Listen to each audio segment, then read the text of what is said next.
Thanks for tuning into the Financial Guys radio show today. Mike and I had a great time hosting, as always. Always not enough time. We always wish we could go further. And that's actually what's prompted us to want to do this. This is the launch of what we're going to be calling the TFG Aftershow with Mike and Mike. And, we're excited to do this. Every week now. Yeah, every week. Every week. Every show that we do, every show that Mike and Glenn host. If Mike and I are hosting with Mike and Glenn, we're going to try and do this every week. And it's going to be about a 15 to 20-minute podcast that you can tune into. Actually, not essentially a podcast. Yeah, it's the same thing, though. Same thing. Yeah, Zoom, podcast, YouTube. I don't know. Kelsey will yell at us because we're going to screw this up. That's not our thing to know all that. we just show up. That's we're content guys. But if you have never seen us because you only heard us on the radio, now you can maybe see why we're only usually on radio. But anyway. So anyway, thanks for tuning in. I want to also just plug that we're going to be doing a premiere of our TFG Truth this Tuesday, February 26th. Mike and I here, we're going to host that. And we're basically interested in reporting facts, exposing hypocrisy, and we're going to try to simply espouse common sense and something that you and I, we always talk about this. It's just not that common. Common sense, not that common in our world today. It's been lost. It's been lost. It's lost. We're going to try and find common sense again, folks. Yep. So tune in sometime Tuesday, wherever you do watch podcasts, Tuesday, January 26th. Yep. For the first premiere of the TFG Truth podcast with Mike and Mike. So anyway, we're going to talk a little bit about something I'm really close to, near and dear to my heart. Social Security claiming. And when people think of that, I believe most people just think, go to the SSA site, Social Security Administration website, call the 800 number, and basically get facts, which you will get. But they also I think, believe you're going to get advice. And that's something literally, the people that are at SSA are told, those agents, those field office agents are told, don't try to persuade, don't try to give advice to people who come to you. And it's odd, isn't it? I mean, you would think, a place like that would be able to give you advice or at least try to. And on the flip side, I do see why they don't, right? They don't want to persuade you into doing something maybe that doesn't fit for you, I guess. Right. But that's where I think getting an expert to do that is so crucial because it's not, I'm speaking from someone that doesn't do it every day. If I go into a room, I have no idea what I'm even looking to do, how to do it, what the best approach is. And I think that's where, you fit in perfectly for a lot of people's lives. I do, and I think that we've constructed an office of people like me just having a specialist kind of designation. And so this designation that I have, Ron Reinstein, Ron Pierce, Ron Wasco, lots of Rons, Mike Sperrazza even has this designation. I sort of take the lead on, though, being the certified Social Security claiming strategist, being a trainer, being someone who can coach the others, not only locally, but nationally, that have that designation. And, what's interesting to me is the idea of being a certified Social Security claiming strategist. It helps me do solutions and strategies. I can't provide people with the facts. I can't give them their own numbers of what their earnings record was, what their full retirement age benefit was, what their monthly numbers are. You have to go to Social Security Administration for that. But what I can do then is help you interpret, what those facts mean, what they mean for you, and you and your household. And let me just say that too. So going through that certification process, which I did, almost 4 years ago now, you truly see that there's not just a few things you need to know. It is and we got the binder there, but it is a binder full of information and a binder full of things that you need to know in order to benefit your clients, right? Absolutely. So, and it's something you got to focus on. Like we always say in our office, being focused on one thing is crucial. You can't do 15 things because then you're not going to be really good at the one thing that you say you do all the time. No question. And I think, you can talk a little bit more about that, but that certification shows you how much there really is to know about this decision and not even the decision, but the whole process as a whole. No doubt. Like anything we all do that we do for a living, especially, we aren't just interested in it. We're committed to it. I mean, you have to have a commitment for anything to work. You could be interested in in the Buffalo Bills, but that doesn't mean you can go out on the field and perform like the Buffalo Bills. Right. You have to be committed. You have to actually have some athleticism, which I used to have, but not at this point in my life. I don't think I'm replacing Josh Allen or Stephon Diggs. I wish. Which, by the way, this is a big weekend for us. This is awesome. This is a huge weekend. This is a great time to launch this show. Yep. It's a great in time your Bills in Buffalo. gear here. I'm telling you. Yeah. I'm so excited. It's been a long time. I mean, 1994? 5 or 4? Four was the last Super Bowl loss, unfortunately. So I said I want to have an AFC Conference Championship sweatshirt soon and an AFC Super Bowl, a Super Bowl champion sweatshirt to wear. We're really psyched about it. But the idea of doing anything really well is the commitment you make and the embracing of the complexity of the topic, the thing that you are good at. And that's this. I mean, this is 200 pages, 14 units. And, you can go through certification programs, get degrees.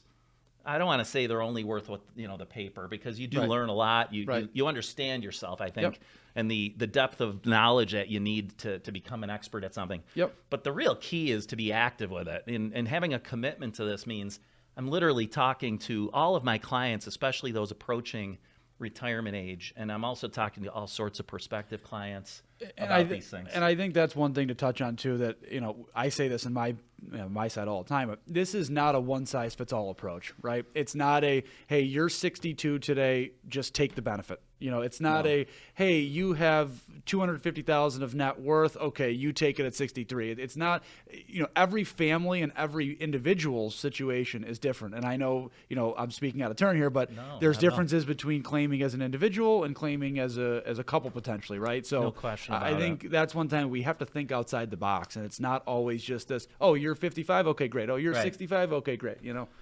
This comes to a bigger concept to me of simple versus complex, right? The simple answers are often wrong. And you sometimes see this big herd mentality of whatever seems simple, they all seem to line up, and they're all falling off the cliff because it's just not the right answer. Yep. Simple's easy. Like if you just thought every single person who turned 62, just go ahead and claim your Social Security benefits, there would be massive, massive problems later in their retirement years, because having that one source of guaranteed, inflation-adjusted, highly tax-efficient money in many cases, promised by the United States government. I mean, having that kind of income at a really low level, you can think that if you live to be 85 and 90 and 95, you could really be in serious trouble. And essentially, you could go broke. So to me, it's about finding the complex solutions that might take a little effort. It might take a specialist. It might not be yourselves. It might not be your parents, your aunts and uncles and siblings telling you what to do. It might be a specialist.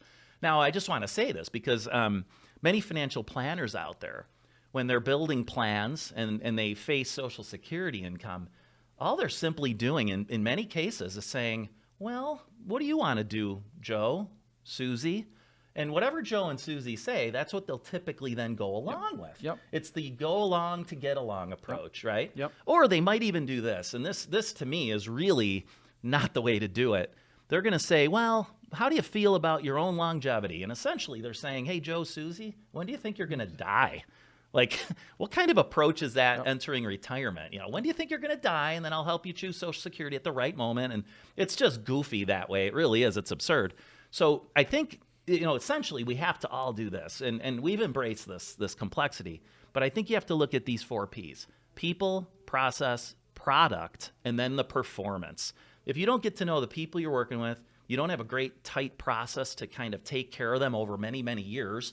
If you don't have a mastery of the products and the application of products, you're going to basically become just sort of a transactional person in their lives, right? Selling, right? Right. And then performance, like we're always assessed for performance. Yep. People assess, how did we do? How did the products that we've chosen for a household do? So it's those Ps, and I think many of those Ps are often forgotten. Sometimes, advisors don't even want to get to know you. They don't really have a process. They just want to sell you a product. And then if you leave them, you leave them. They want to have performance, but if you leave them, you leave them. They only think about accumulation of wealth. When you're a specialist in Social Security claiming, you're looking at the accumulated wealth and what to do with it. we're trying to get you through now a successful retirement. So that's the difference. And I think, you go back to a little bit about, one thing that I always say to my clients is I want to work with as many people as I can and help as many people as I can. But as much as I am going to help you, I need to not just be your best friend and say, yes, take this. Yes, you should do what you think. Yeah, sometimes you have to have those tough conversations of, look, if you go this route, it may not be good for you in the long run. If you do this, maybe you're sacrificing coverage on this end or that end. And I think that's something really, really, noteworthy with us, that we will not just go along to get along. We will tell you, No question about it. This could be a problem. This could be great. We'll be very upfront and honest with you. And I think that goes a long way because, to be honest with you, you need an expert to help you make some crucial decisions that are for your life, right? It's not just a 1-year decision. These could be a 25, 30, 40-year commitment and decision, right? Absolutely. And what we do often impacts not only the individual, but spouses, maybe the children, grandchildren, things like that. And I think, to your point, it's really about revealing choices. Yep. Like, neither of us, anyone we talk to, anyone we deal with in our office, we don't tell anyone what to do. Yep. We might tell you what we think you need to do, but we'll do what you want. I mean, but it's your choice. And we try to reveal the best choices and give you the pros and the cons and the cost of every choice that you think you want to make. Yep. Because to us, it's just about disclosing to you, like, here are the impacts of the things. Like, I know in your case is like having certain levels of liability, having certain levels of protection on insurance policies. Yep. It's really up to people to decide, but you reveal what's right or wrong. I think the other thing then is people in the Social Security claiming moment, they don't really understand the significance and the power that Social Security income can have on them. And I often say it's like a cornerstone of your retirement income. I've got clients who solely depend on Social Security income. Now, granted, they live very modest lifestyles. They have no debt. They're happy to just stay home on the weekend, maybe have their favorite beverage, chill out on their deck. They're not spending a ton of money. And then I have some clients who it's 30 to 40% of their income, but it's such a key part. It's a cornerstone of that big structure they've built and want to continue to have, keep from folding up around them and being demolished in retirement. So I think it's just so essential you find someone who's a specialist who can really give you the facts, but also the solutions and strategies that might fit the household. And I think you said it before, and the fact that, working with someone too that really loves what they're doing and loves, diving into it and helping find solutions. I think that's a huge thing, right? It's not like we said before, a one size, I don't really feel like doing this work, so just take it at 62 and then we'll figure it out in 5 years. I think finding someone that really can dive into your situation, your specific situation, not your neighbors, not your specific situation. And I know you talk about it all the time. You get excited about it, right? Oh you my get gosh. excited. I'm on the edge of my seat during my appointments. Yep. Sometimes I compliment my clients on their stamina because we've spent a good hour and a half, sometimes 2 hours on just a number of things, topics and concerns and coming up with ideas and strategies. But without communication, like, there's no way you're gonna make it. You're not gonna make it work if you don't have communication. So honestly, the listening to people, having a process, just knowing I'm gonna take people from this step A to B to C to D, and then revisiting it. I mean, we don't ever really make choices that are permanent. I mean, if you choose Social Security, it's somewhat permanent. You have a year to undo your decision if you choose to. At full retirement age, you can actually suspend your benefits at full retirement age. Some people don't know these things. They've heard of all these phrases of file and suspend using restricted applications. Certain rules are gone. Some things are grandfathered in. Ron Reinstein and I, and Ron Pierce, Ron Reinstein and I more so head up our Social Security division here in Western New York. But we see cases all the time where people have opportunity they didn't know existed. And that was the point I was just going to make. I mean, we know this in our business. It doesn't matter if it's Social Security, if it's financial planning, if it's insurance, whatever. The rules change daily. It feels like daily.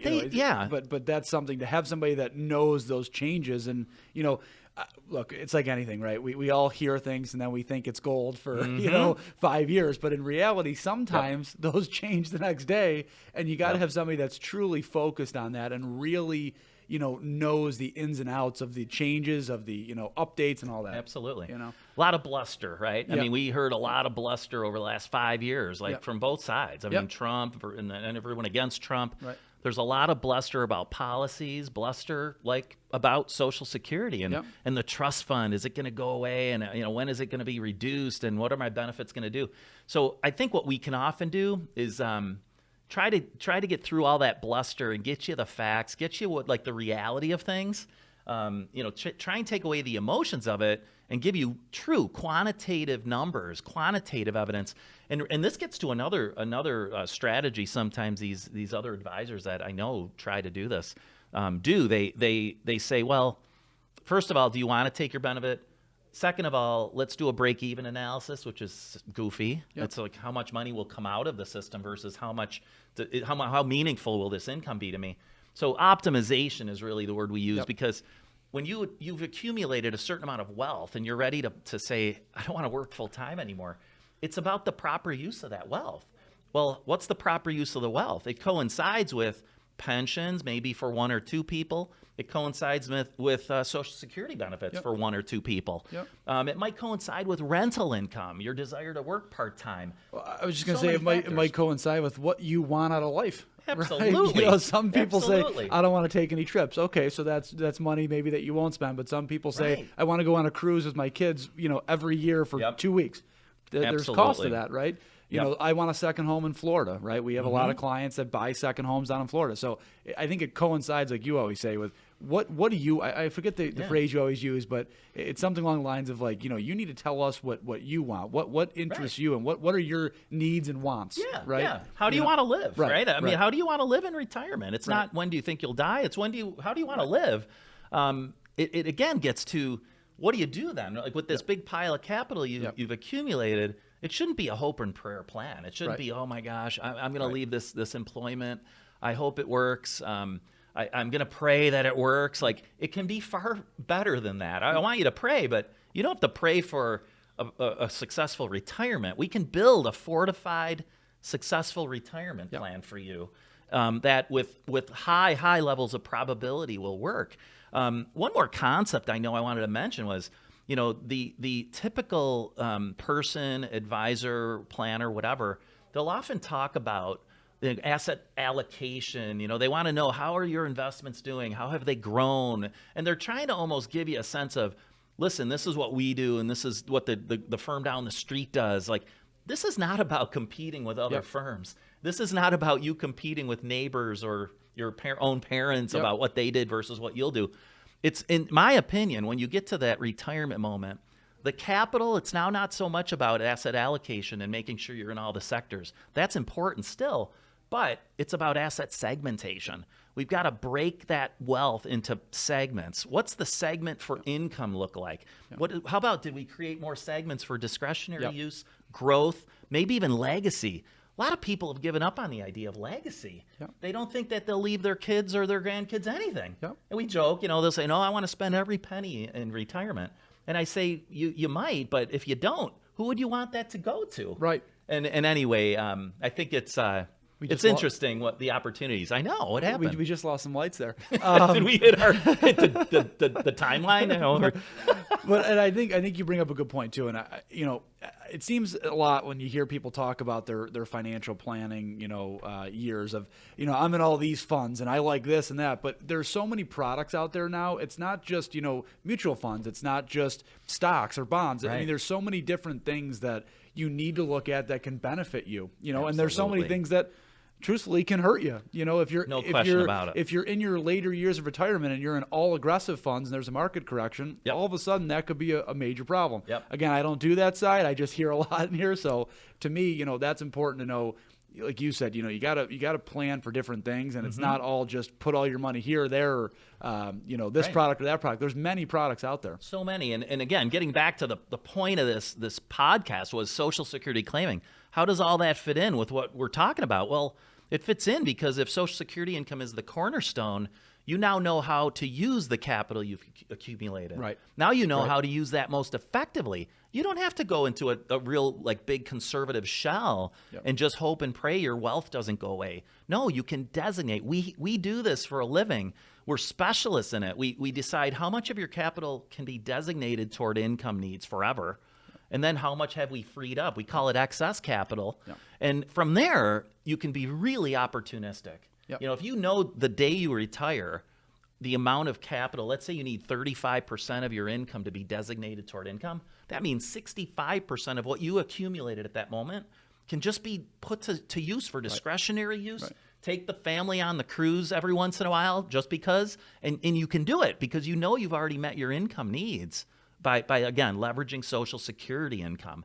So anyway. And real quick, before we get into your recent example that you have, yeah. I think you keep talking about getting to retirement. The idea of retirement is to relax and to enjoy doubt. to not stress, right? So, these plans and all the work that goes into these plans is very important so you can enjoy your retirement, because that's what the whole point of retirement is to get there, enjoy, relax, not worry. Of course, there's always worries. You never know what's going to happen. Yeah. We know that, the last 5 years have been that, right? It's constant what's going to happen. But I think that's the idea, to get there, relax, enjoy, retire, and have fun. Absolutely. Right? I agree completely. And I think we're always going to need specialists in our lives. I mean, I can't do a darn thing with cars. Maybe I can wash them and clean them, vacuum them. Right. But if anything has to do with opening the hood of my car, I don't pretend to know. Think of it like your health. I mean, if you have a general practitioner physician, your primary care physician, visiting that primary care physician every 6 months is great. He or she keeps you on a good path of good educational ideas about nutrition, taking care of yourself, exercising and all that. If you get a cold, you can go there. Strep throat, you get an antibiotic, whatever. Yep. But if you have a serious incident, like let's say it's a cardiac incident, right? You're home and you are feeling signs of a cardiac event, a cardiac arrest event, you're probably not first calling the primary care physician. Right. You're calling 911. And when you get to the hospital, you're hoping you see the best cardiac specialist in the area. Yeah. I don't want to say that I'm as important as a cardiac specialist or surgeon, but when you reach the retirement moment, you need to find yourself a specialist. Don't go to the general, sort of advisor or just go to the general websites that you read. Yep. Go to someone who really knows this stuff, because as you said, you want to be happy in retirement. The last thing you want to do is be anxious, worried about losing all this wealth, missing out on opportunities, opportunities that might happen, but let's try and bring a higher certainty that they can happen. Right. And I think, you've always said this, but that's what makes you happy to do this, right? You get people so to much fun. that area of retirement, and it's just, they're loving so much it. fun. The relief I see on people's faces. And your reviews, they come back every year, I'm sure, and it's always, it's great. I get to see the grandkids. I get to do this. What's fun is you start using the language of let's say Social Security optimization and what's the bridge capital needed, and what's the excess capital that we've generated or created, and we start to segment up the wealth. Like, you hear people talk like that, it's like it makes me almost cry. I'm not even kidding when I say that, because I'll have clients say, I can't believe this. Like, we never thought this would come, and it's here, and we're enjoying it. Yeah. We're seeing our grandkids. We're traveling here and there and every which way.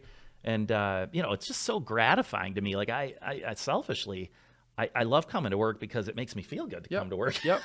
And to use a football example, before we get into your example, but it's I'll use the Bills right now, right? The players have bought into the coaches and the general manager's philosophy, right? Yep. They bought in, they love it, and it's a team effort, right? Yep. The general manager and coach keep having to work hard. The players keep working hard. It's the same relationship we have with clients. We're going to do our very best for you.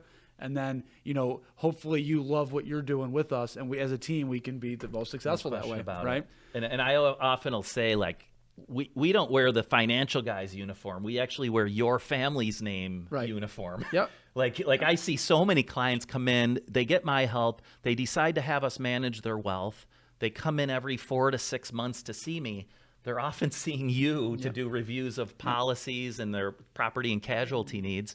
They're maybe seeing Tom Canavo for wealth attorney services, estate planning, and so forth. They might be seeing our team, Brian Janik, for Medicare planning. I mean, it is a family, but we're all wearing your uniform. I mean, that's the really cool part about this. And anyway, it's that's just why we do it. It's a great. I don't know. It's a great place to be for us to be able to help people every day. Before we wrap up, let's hear, I always call into the radio show on Saturdays and say, here's my success story. I literally wait for you to call in if I'm not hosting with you. I just absolutely love the examples. So let's hear, we'll call it your success story or a great example of what we've talked about today. And it literally is like every week there's a handful where I could say, oh, man, what a great solution for this couple or this gentleman, whatever. The thing about it is Social Security claiming is different for every household. It could just be a single individual. It could be a married couple. It could be a divorced person who maybe got remarried. I mean, it can get complicated, but it can also be for widows. And my story is about a widow. She's just a great, great woman down. She actually lives in Pennsylvania. So when I do phone calls or Zoom meetings with her, that's the way we often can do things now. Yep. Basically, she's 64 and recently widowed, and she said to me in a phone call, after talking about, the loss of her husband and how it's kind of weird and it's been difficult and so forth, she said, well, and I want to keep working, so I know I can't take Social Security income. And I said, what do you mean? Let's talk about this, because I know something about this. She says, well, everyone who I talk to, they say, well, if you're going to keep working, you can't get Social Security income because they'll take it away from you, is how they described it to her. I said, let's break this down. So just briefly, the way it worked out was, here she is losing a husband, losing some income, and she's trying to figure out, how am I going to make this work? And she said, oh man, I don't know what I'm going to do. She's essentially made about $24,000 gross a year. She wanted to get some Social Security income as a widow or just get some more income. Now, a widow has some special, I'll call them little windows of opportunity, because a widow at 64 doesn't immediately inherit maybe a bigger benefit from that spouse who passed away. It all depends on the benefit levels. So essentially, there's what's called an income earnings limit. And if you exceed an income earnings limit and you're not full retirement age yet, you might not get all the Social Security income that you thought you were going to get. And that's the crux of it. So this year's limit, it's something like $18,900, somewhere in that ballpark. So if you were to take Social Security before full retirement age, you have to stay under about an $18,000 to $19,000 gross wage, okay, gross. Well, she makes about $24,000, $25,000. She thought she was disqualified. That's not the case. What they'll do is say, listen, in her case, her own benefit is about $1,100 a month right now. And if she were to claim starting January and tell Social Security that she's going to make about $25,000 in 2021, they say, listen, you're exceeding the earnings limit.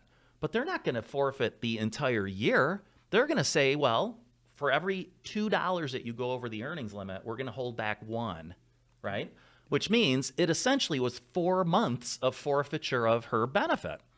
But at some point, she's going to get that benefit. So in her case, she's going to start getting paid $1,100 a month, May, June, July, August, September, October, November, December. 8 months of $1,100. That's $8,800. Yep. That's 34% of what she's making at work. And then what really is nice is she's waiting until she turns what's called the widow's full retirement age of about, I think it's 66 for her. And then she can switch to the deceased husband's benefit. Oh. So here she is. She's going to wait for about a $1,600 to $1,700 benefit and get her own for 8 months. Yep. So for essentially 2 years in a row, she's going to get about $8,800, almost $9,000 a year. Yep. She had no idea. She was almost in tears after she really understood it, that, wait, so Mike, you're saying I'm going to get about $9,000 more? And I said, yes. And listen, if you don't do this, you'll never get the value back. Yep. Because once she turns 66, she's switching to that other benefit, the other bigger one. Right. And because hers will never get as big as the $1,700.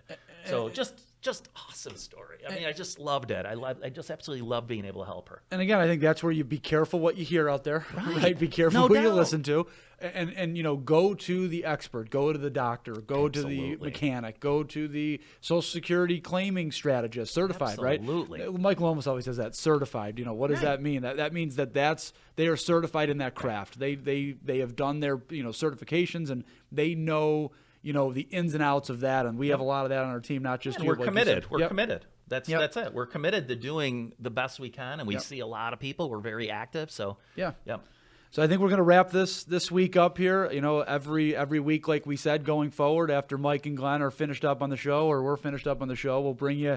I was saying this to you earlier. It's like the kitchen table experience, right? We want this to be a relaxed, fun, just talk about what we do for a living and how we can help people. And we look forward to seeing you guys every Saturday afternoon at about 3:05, 3:15. Absolutely. And I know we have a Social Security Optimization Workshop March 31st at 6:15 p.m. Ron Reinstein and myself, we will be presenting. And you can just go to the financialguys.com site and find that on our TFG Academy tab. Yep. All right. Thanks again. Awesome. Thanks. Go Bills.